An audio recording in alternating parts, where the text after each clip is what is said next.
everyone, it's Liz here. I thought I would document my first proper outing. In the UK, well, most of the UK, the lockdown restrictions have eased and the shops are open, most of them. And next Saturday, the pubs and restaurants are allowed to open under special social distancing methods. Some aren't opening, but the majority here are. I'm not in a rush to go out to eat because I've been so used for the last 3 months just eating at home or getting deliveries. Alice is here. So basically, yesterday I went for blood test at the doctor's surgery. I've been out once before also for a blood test a few weeks ago. It was my first proper going out on my own adventure. And I was kind of anxious because it feels like you've been put in a different world to everyone else who has been able to go out, because you don't really know how people are behaving. You don't really know what things are like. You see on TV, either everyone's really busy or everyone's really quiet. You don't really know where you live what it's like. So I didn't go right into the centre of town yesterday because my doctor's surgery is on kind of just a bit of the outskirts. But obviously I was impressed being wanting to go out today because almost everyone I saw was wearing a mask, except for like little kids and their parents, which they're exempt, the kids, from wearing them, unless they've got like obviously COVID symptoms or an immune disorder or something like that. But the majority were wearing masks. Everyone was keeping their distance, and all the shops, I mean, I didn't go in any, but they have loads of signs, loads of stickers on the floor, 2 metre distance. They've got plastic screens at the tills.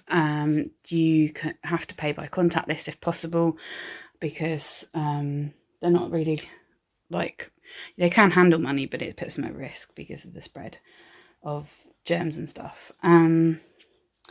So I decided, I mean, I've finished my 12-week isolation, and in the UK it's actually been extended to the 1st of August for those in the highest category, those that have got lung conditions, those that are on chemo, and those that are on immunosuppressants, that kind of thing, and obviously elderly people with all of those conditions as well.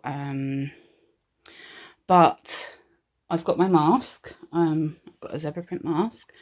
I've tried different masks and I've not really had much success. I've got disposable ones, the blue surgical ones, which I've had for ages. I've got not many left now. They're the most comfortable for me, but they don't offer the most protection. I've got a smaller zebra one, which fits really well, but there is no bend in the nose. There's no space for a filter. And so I got this one from Etsy, and it fits, like, it's quite big, but it fits well. But I had to adjust the straps. As you can see, I've kind of put elastic on because the one that came with was too short and really hurt my ears.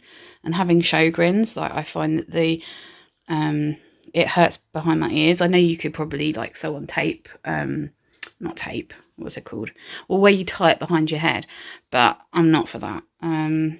But the only gripe I have with this is that the nose bit, it does bend, but it's very, very tall. So when I have it on, I put it under my glasses to try and stop it steaming up, but my glasses still steam up.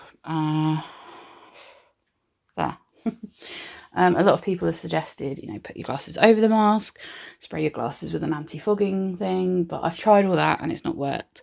So I'm most of the time going without glasses, which for me is a bit stupid because I need them, especially as I'm today going to be driving to the shop. I need my glasses on, so I won't wear my mask for driving. I might take my glasses off when I get to the shop until I find a good mask. Yeah, it's a bit annoying.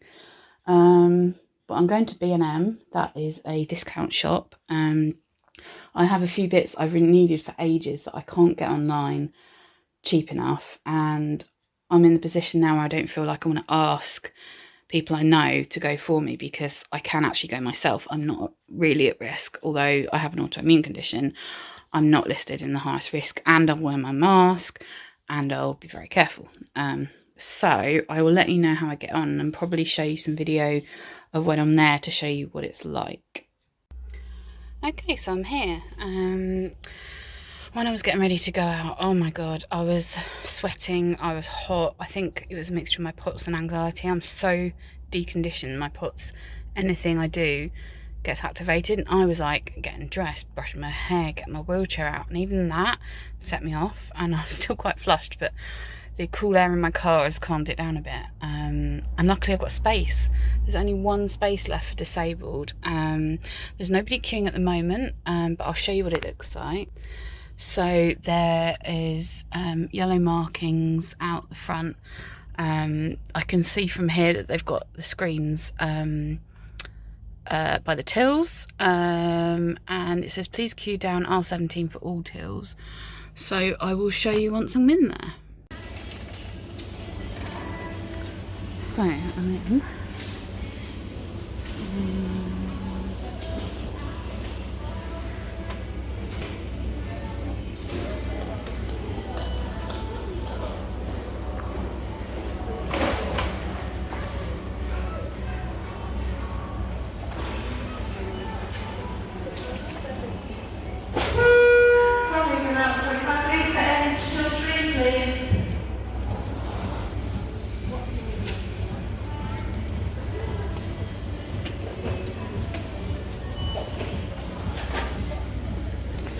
So there's no one-way system, which is good.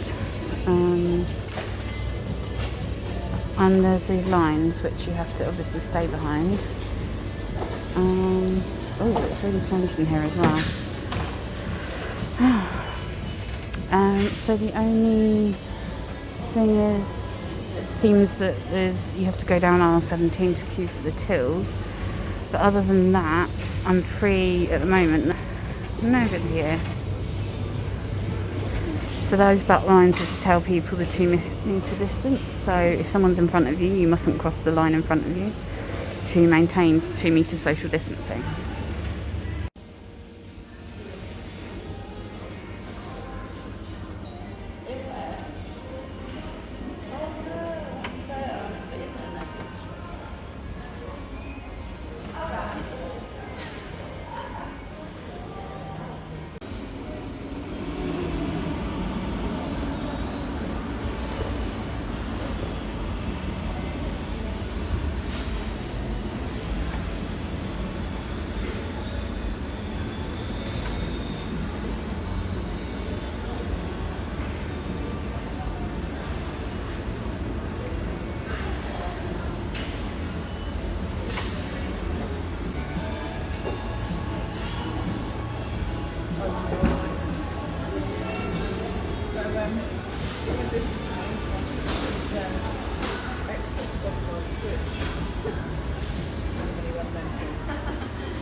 Okay, so I'm done. I'm quite warm in my mask, but I can't complain because it's protecting me. It was one of the easiest experiences, I think, for first time. The till, like, they opened for me, I only had to wait a bit, as you could see. The screen I don't really think protects the cashier because it's not very big, but nevertheless it was easy. Would definitely do it again. They're definitely low in stock on many things and they're not selling certain things anymore. But on the whole it wasn't too bad. I'm glad I came when I did because it's starting to get really busy now. Not having a one-way system is good in a way because you don't get stuck behind people, but in another way a lot of people aren't following guidelines. People are overtaking, people are getting too close. There was that lady on the mobile phone who I couldn't get past, so I had to turn around. But in general, it wasn't too bad. And the queue now is still socially distanced, but, well, actually not everyone. But yeah, it's not too bad. I'll try and show you if I can.